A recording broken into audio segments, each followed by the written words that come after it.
na história do macabro e violento Sandrinho, o terror de Maceió. Maceió, o paraíso das águas. Um slogan perfeito para vender cartões postais, enquanto o esgoto social escorre pelas fendas das grutas. Mas em dezembro de 2005, o Papai Noel não trouxe presentes para a Grota da Alegria. Ele trouxe o som seco de disparos de calibre 38. Enquanto as famílias de bem brindavam ao nascimento de Cristo, um moleque de 18 anos, com pouco mais de 1,60 m de altura, decidia quem viveria para ver o amanhecer. Seu nome? Alessandro Domingos. Mas para o medo, para a mídia faminta e para uma legião de súditos digitais, ele era apenas Sandrinho. Prepare mais uma vez o seu estômago. O que você vai assistir não é apenas mais uma crônica policial. É o relato de como uma sociedade doente transformou um delinquente juvenil em um semideus do caos. Um herói para uns, um demônio para outros, e um bode expiatório perfeito para um Estado que só aprendeu a contar corpos quando o sangue começou a manchar as calçadas dos bairros nobres de Maceió. Bem-vindos ao espetáculo brutal do Terror de Alagoas. A cortina subiu e o palco está encharcado de sangue. Sejam bem-vindos a mais um Maloca Pop.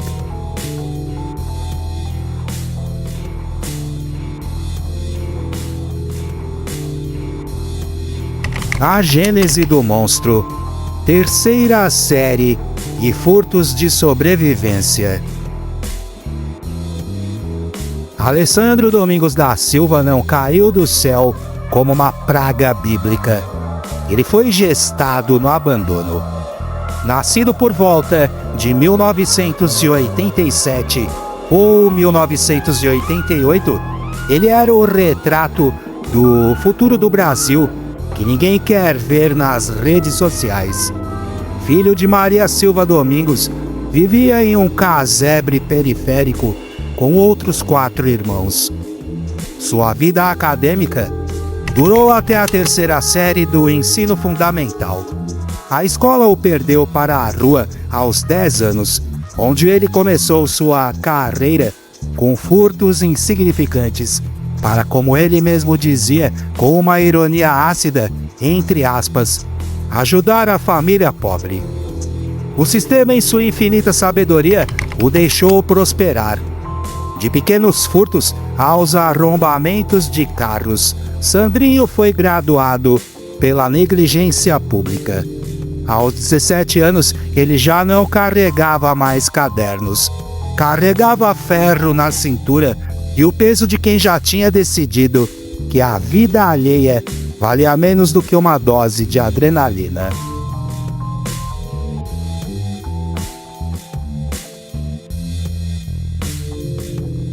O batismo de fogo. O Natal sangrento de 2005.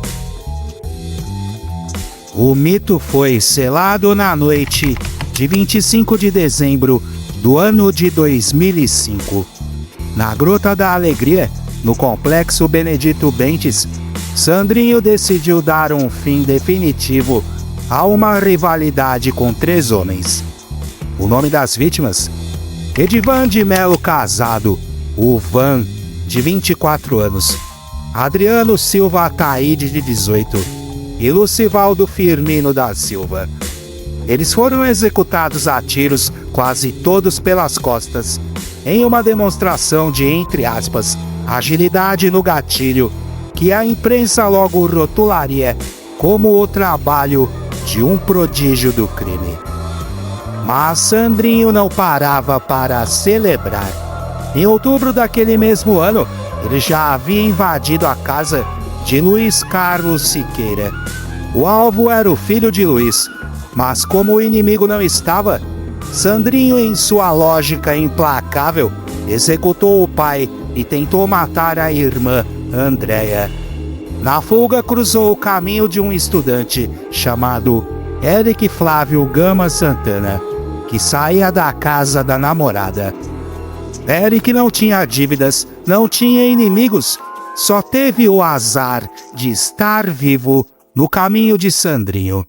Foi morto sem saber o porquê.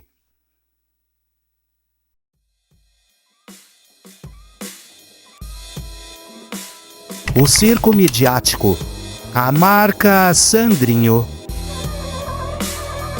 A partir daí, a Gazeta de Alagoas e os programas policiais viram ouro naquele garoto de 18 anos. O apelido Terror de Maceió não foi uma escolha dele, foi um produto de marketing criado por editores de polícia. Sandrinho virou a marca perfeita. Se um crime acontecia no Benedito Bentes ou no tabuleiro do Martins e a polícia era incapaz de resolver, a culpa era jogada para quem? Para Sandrinho. Ele se tornou o bode expiatório ideal. O diretor-geral da Polícia Civil na época, Robervaldo Davino, tentava inutilmente desmistificar o garoto, reclamando que a imprensa o estava endeusando. Mas o povo queria um monstro, e a mídia entregou um Godzilla de bolso, atribuindo a ele uma quadrilha de mais de 25 integrantes e uma contagem de corpos que variava entre 20 até 30 homicídios, dependendo do quão sensacionalista era a manchete do dia.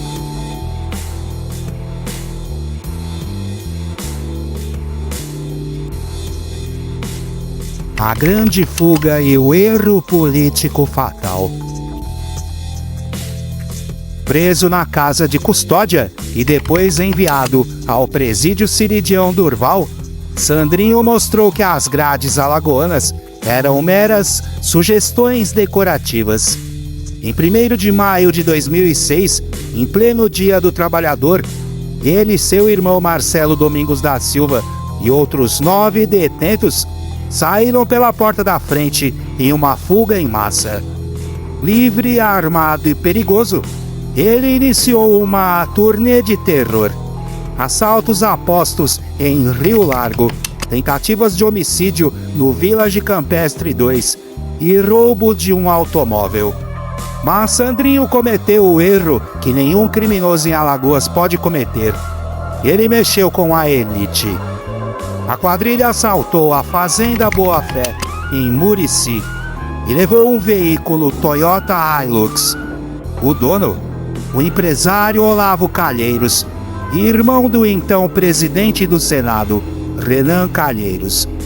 De repente, a segurança pública, que bocejava diante das mortes na grota, acordou em um sobressalto. O governador Luiz Abílio colocou uma recompensa de R$5.000 pela cabeça de Sandrinho. O recado era claro: mate pobres e seja uma manchete, roube poderosos e seja um cadáver.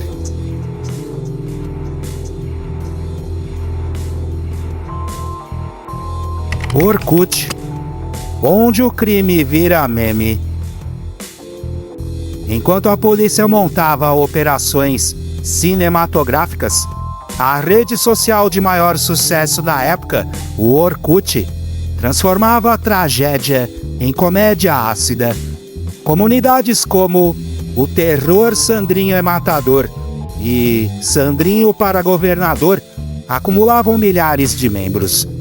Internautas engraçadinhos perguntavam qual era o placar das mortes da semana. Outros pediam que ele assinasse apresentadores de TV que ele considerava desafetos. Havia promessas de campanhas surreais, fechamentos de escola e emprego para todos os bandidos. Era o deboche de uma população que, de tanto medo, decidiu rir da própria desgraça e da incompetência de uma polícia que não conseguia pegar um jovem que morava a poucos quilômetros do quartel.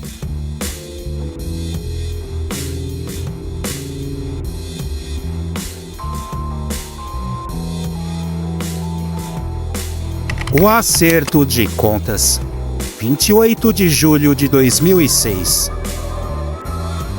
A sorte de Sandrinho evaporou na noite de 28 de julho do ano de 2006. O grupo policial de elite Tigre localizou o esconderijo no bairro Tabuleiro do Martins. Não houve negociação. Houve um fuzilamento. Sandrinho morreu crivado de balas ao lado de seu braço direito, conhecido como Galo Cego. A coincidência histórica? Ele foi morto exatamente no mesmo dia que Lampião e Maria Bonita, 68 anos depois. O, entre aspas, rei do cangaço urbano de Maceió tinha encontrado o seu fim. O espetáculo final foi digno de um circo romano. A polícia desfilou com o corpo na caçamba da viatura pelas ruas, como se carregasse um troféu de caça. No IML, o caos. Centenas de pessoas formaram uma fila quilométrica para ver o cadáver. Não era luto, era um voyeurismo macabro.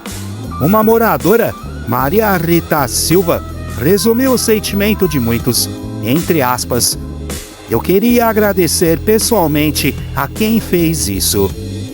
O ódio era tanto que os funcionários do IML tiveram que suspender o trabalho. A multidão queria tocar no mito morto para ter certeza de que o monstro não voltaria.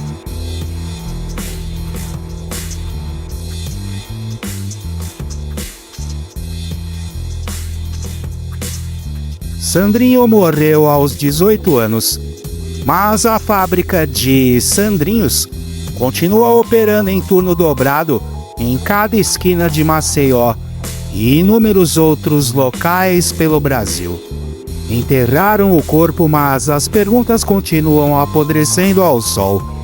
Ele era realmente o autor dos mais de 30 crimes que lhe imputaram? Ou foi apenas a tela onde a polícia e a mídia pintaram as suas próprias falhas? Quantos Sandrinhos estamos criando hoje ao ignorar a criança de 10 anos que troca o caderno pelo furto porque o Estado só chega na grota com o cano do fuzil? O espetáculo do ano de 2006 terminou com aplausos e filas no IML. Mas a violência em Alagoas não diminuiu com a morte dele. Ela apenas trocou de rosto no máximo. Sandrinho foi o sintoma, não a doença. Enquanto celebrarmos cadáveres expostos em viaturas como se fossem troféus, continuaremos sendo uma plateia sádica em um teatro de horror que nunca baixa as cortinas. Durmam bem se conseguirem. Amanhã o noticiário terá um novo monstro para nós odiarmos.